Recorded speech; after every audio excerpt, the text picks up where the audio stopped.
Просто тупо все на ослах.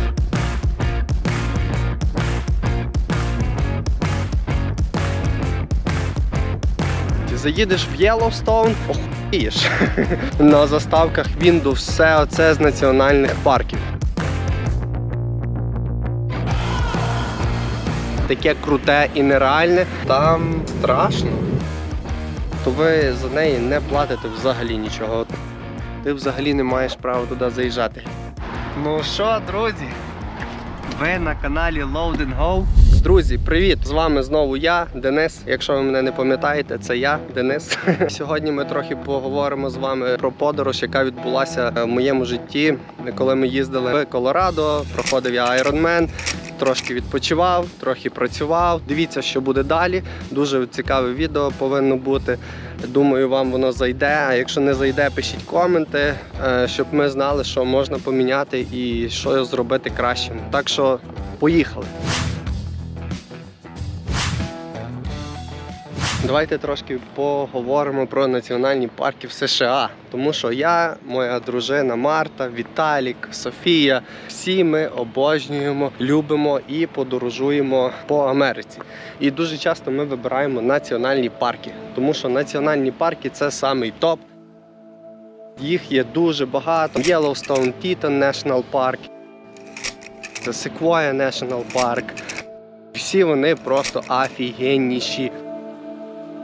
Кожен парк, який ти заїжджаєш, ти будеш щось там бачити цікаве, нове і унікальне. Заїдеш в Секвою, побачиш там, різні дерева секвої, які ти ніколи не побачиш ні в якому іншому парку. Заїдеш там в Йосеміті, там будуть такі гори, скали, яких ти ніде в житті не побачиш. Заїдеш в Єллоустоун, охуєш від того всього, які там гейзери, бо таких гейзерів немає практично ніде. Заїдеш в той Teton National Park, там ще щось все по-другому. Краєвиди, ці фотографії легендарні, які ви там бачите на заставках Windows, все оце з національних парків.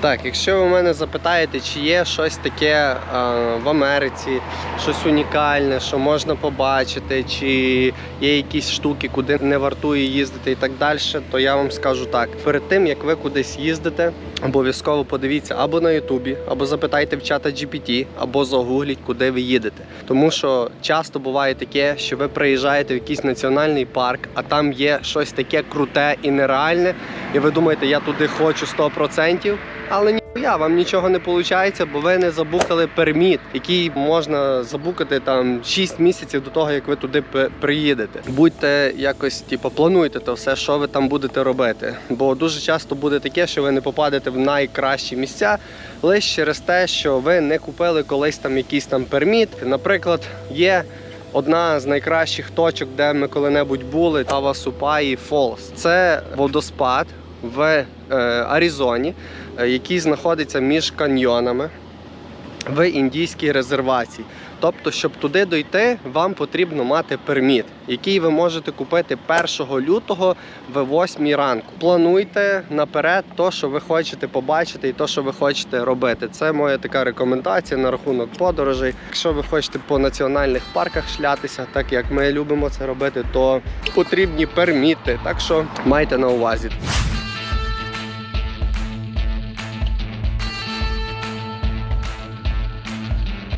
Ну що, друзі, ви на каналі Load and Go і ми прилетіли в Вайомінг. Давайте зробимо обзор тачки, яку ми взяли за $250 на 9 днів. Це є Chevrolet. Коротше, непогана тачка, всередині гамно, але надіюсь, що хоч є цей CarPlay. Летіти сюди десь приблизно 3 години. Це Джексон, Вайомінг. Величезні гори. Будемо їздити з Мартою по національних різних парках. Так що буде весело. Так, Мікі вже стогне, коротше, ми грузимося, їдемо щось хавати.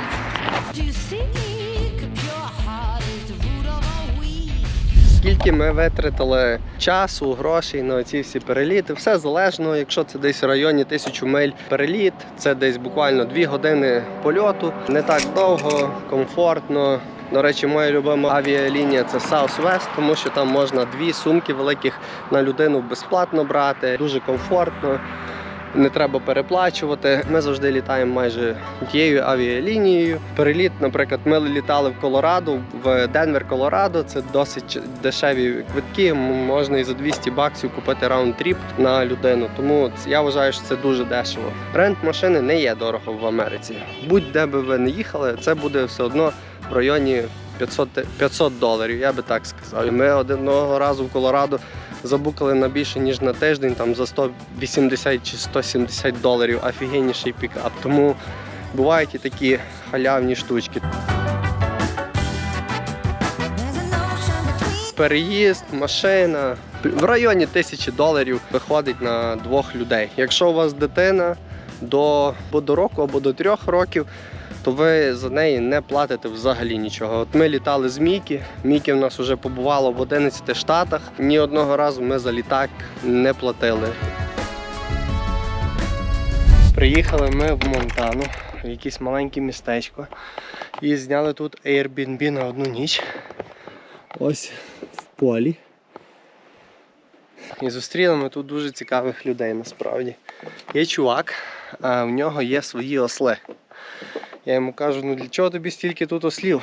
Бо то якісь такі не прості осли, а є гібрид коня і осла. Тобто вже набагато більша тварина, ніж зазвичай. Я кажу, для чого тобі взагалі ось ці осли і чому ти живеш взагалі тут? Він каже, насправді це дуже крутий бізнес. Я цими ослами перевожу, він сказав, heavy stuff в ці ліси. Оскільки ось ці ліси – це є дика природа. І коли ти щось робиш в дикій природі, тобі не можна туди заїжджати на якихось автомобілях, на якихось там штуках, які мають колеса. Ти взагалі не маєш права туди заїжджати. Гелікоптером ти туди теж нічого не можеш привезти. А там працює безліч людей. Там роблять різні трейли, щоб люди могли гуляти. Там є безліч різних працівників. І туди постійно треба доставляти товари. І ось для таких доставок використовують отаких як отой чувачок, осликів. Ці такі товари, як він казав, платять непогано, він в деталі вже не вдавався, але казав, що зовсім непоганий бізнес на літо. Просто тупо все на ослах, тому що це є дика природа. Давайте хоч рум-тур зроблю того, де ми поселилися. Краєвид на гори, Мартіна, тут Мікі. Мікі, ти що, хочеш собі соплі видувати сама? Молодець, то в ніс треба пхати. Тут ліжко. Коротше, нічого такого особливого, але досить крута локація на 2-му поверсі. Тут душ, стірка, сушка. Скільки така місцина на 1 день? Ой, всім разом вийшло майже $300. $300 за ніч. Але дивіться, які краєвиди. Каже чувак, що туди в ліси, так прямо можеш ти аж до Канади дойдеш. І каже, що там дуже багато різних тварин, ведмедів. Навіть ось таку штуку він має від ведмедів.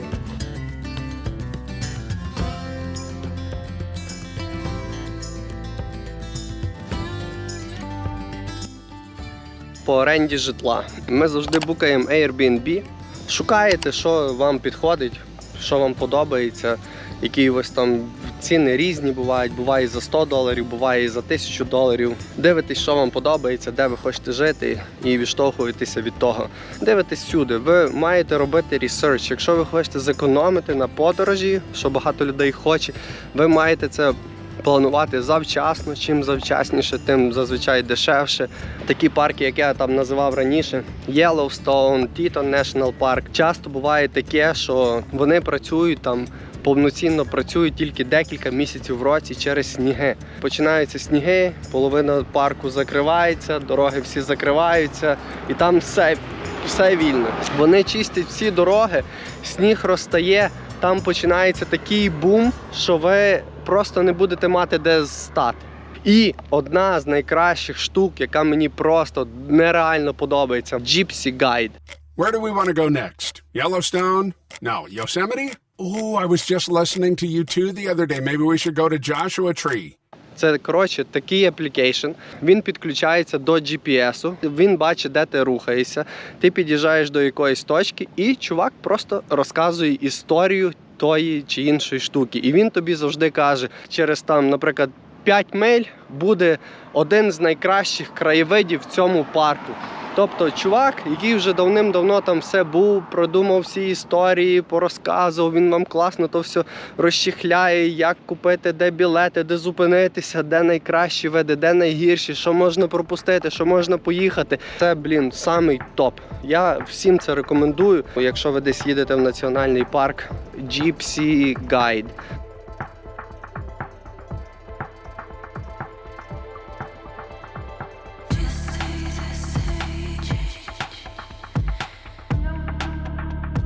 Так, під'їхали ми до Grand Teton National Park. Зазвичай сайна дуже зазвичай людей багато, черги йдуть аж туди. А зараз просто не сезон і взагалі нікого немає. Класно! Дивіться, які краєвиди.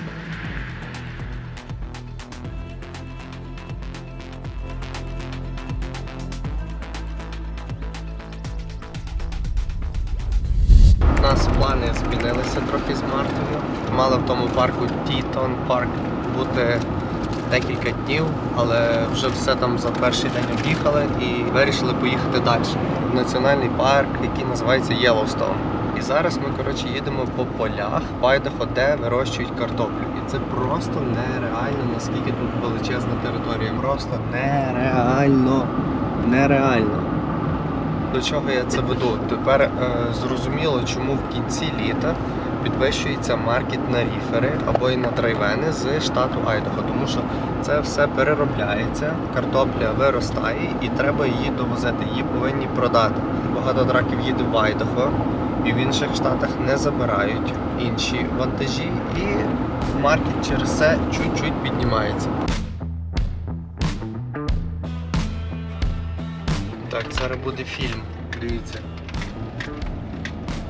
Yellowstone – це, походу, парк номер 1, в якому я коли-небудь був. Якщо хтось хоче їхати в якийсь національний парк, їдьте в Yellowstone, ви не пожалієте. Дивіться, яка краса.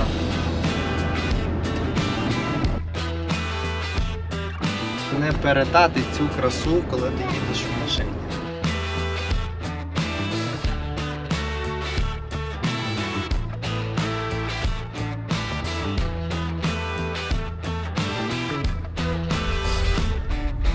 Постійна рубрика «Денис в машині говорить про життя» або про траковий бізнес. Найкращий парк, який нам сподобався, це однозначно Yellowstone. Їдьте в Yellowstone, ви не пошкодуєте. Та природа, все як воно там працює, які там звірі ходять, лазять. Це дуже класно, дуже прикольно і вартує це побачити. Купа бізонів. Ми, до речі, їли бургер з Мартою з бізона. Досить смачний був. Штат Вайомінг, штат Монтана.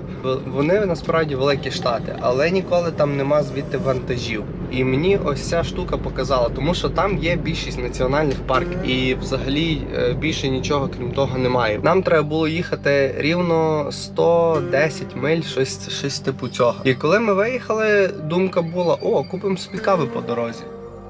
Ні одної кафешки не було. Нічого не було. Тобто 110 миль дороги і взагалі ніякої інфраструктури. Тому і звідти немає ніколи вантажів. Там глухо, там пустота, там ліси, там природа, там пустота. І коли ми доїхали до містечка, який був там вже під Канадою, там 20 миль від Канади, там ми були в шоці. Ніколи в житті ми не бачили ще такого міста, як було там. Там страшно.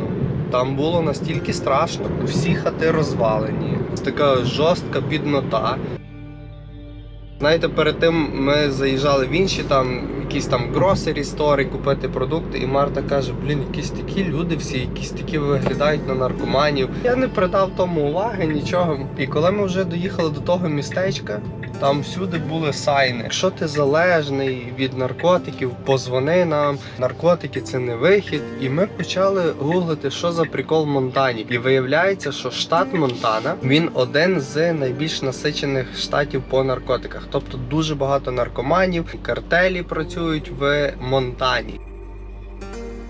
Чого в Монтані? Получається, що там є індійська резервація. І коли там індійці, воно якось зовсім закони чуть по-другому працюють, тому що вони корінні жителі Америки, і в них трошки більше прав є, і вони зв'язалися з картелем. І тепер в Монтані просто нереально дуже багато наркоманів. Дуже стрьомно виглядали люди, якісь такі білі.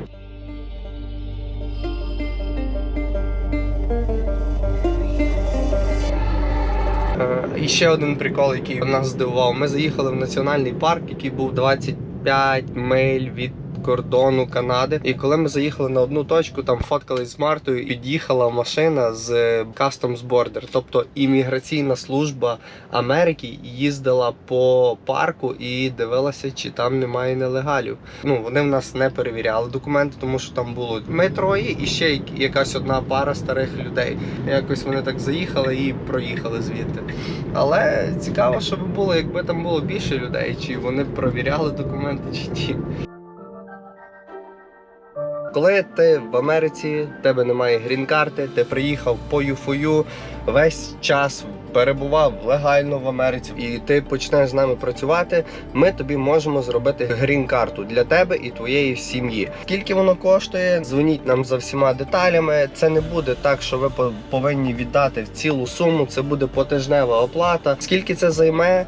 36 місяців. Приблизно 36. Буває швидше, довше, рідко коли буває, але буває швидше. Якщо у вас є 6 місяців досвіду, є свій трак, немає свого траку, хочете працювати з нами, приходіть до нас. Цей час не буде зупинятися, все буде продовжуватись і ви будете просто в черзі на получення грін-карти. Якщо вам це цікаво, дзвоніть до наших рекрутерів, номер телефону буде під цим відео, тому дзвоніть.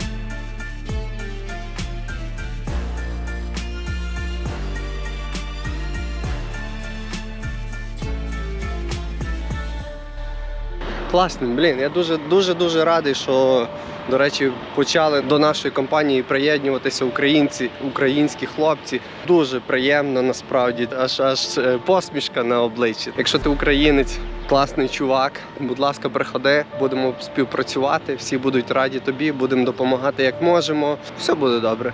Не пожалієш, я так тобі скажу.